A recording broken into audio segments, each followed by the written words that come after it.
Welcome to part 2 of how to show top values. In our last video we got to this point where you've got the top values identified. You can dynamically change it. One thing we want also to show here is the total value. So come up here under Analysis, under Totals, Show Column Grand Totals. Okay, so that's the total dollars. As we're looking at this, you'll notice that these numbers don't add up to $36,000. And that's because this is showing the total value of all the sales, whereas we've filtered out anything that's not in the top 8. So we want to add a line that shows the top 8 and then an all other category. There's going to be, we're going to have to create several chart calculated fields here. First one we're going to create is called Show Sale. And so here we want to say if the ranking is less than or equal to our top sales plus 1, then yes. And this is so that we want one extra line so that we can put all of our other or multiple results in. So now what we'll do is we'll move the top sales into the sheet, move the show sales over, and we're going to say yes. And now when you look, you'll see number 9, it's not in the top 8, so we say no. Okay, now we want to show each of these as other instead of the 9th spot. So once again, we're going to create a field. We're going to show this as a sales date.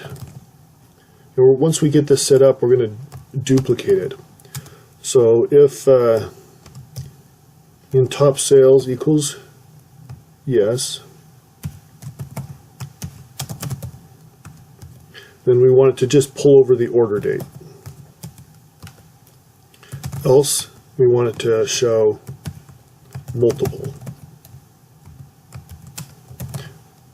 Okay, so now we're going to get an error here. Look at the error. It says it's expected that it's saying it's a type issue. So this is a string, this is a string, this is a date. Okay, so we'll just convert this to a string. Now we have another error. This is saying we cannot mix aggregate and non-aggregate results. Although this in top sales looks like it's not an aggregate, if you go back and edit the formula, it's based on the ranking, and that ranking is based on the aggregate or all of the records shown. Now the little way we can get around that is just simply putting a max or a min on the string value here, and that converts it into an aggregate function. Now I've tried it the other way too, where you put the string on the outside and the max on the inside. That works as well. So now we have the sales date. We're going to duplicate this. We're going to duplicate it a couple times. We're going to edit this. This is going to be for the sales rep. Now it's already a string, so we don't need to have it. We don't need that string function in there. Don't need that parentheses either, but okay. Now we're going to change this to region, sales region.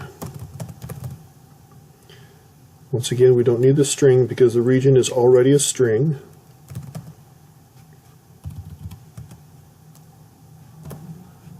Okay, we still need that aggregate function to trick the Okay, now that we've got all those calculated fields created, we're going to bring them over. Bring over the sales date, sales rep, sales region.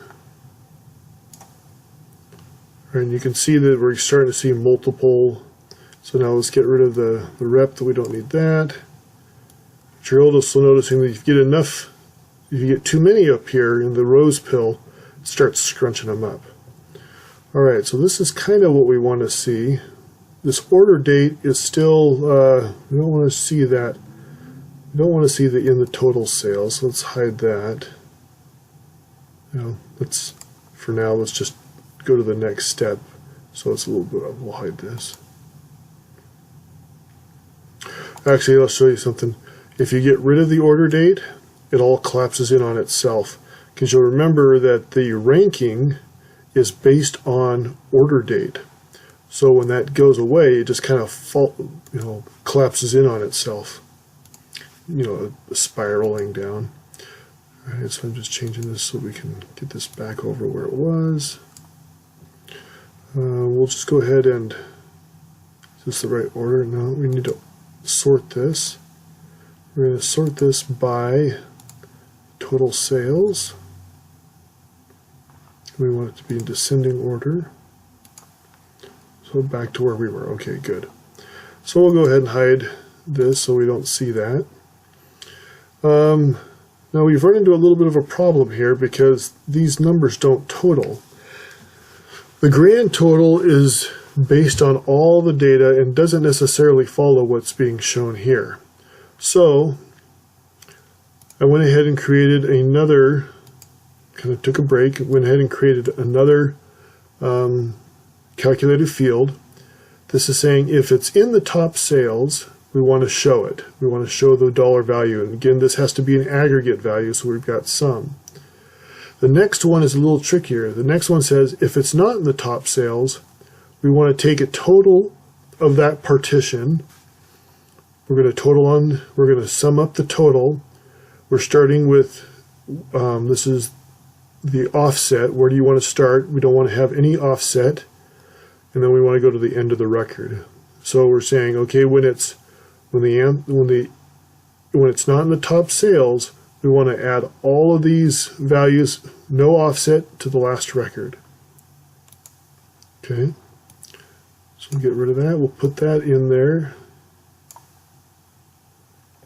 And so now we have what we were expecting to see, the total. And as you can see, as we shorten or decrease the number in the top sales, rows are hidden. Now I would probably get rid of this, and you can probably even pull that off if you wanted. Then I would also go through and update the formatting on the date. And other than that, I think we're good to go.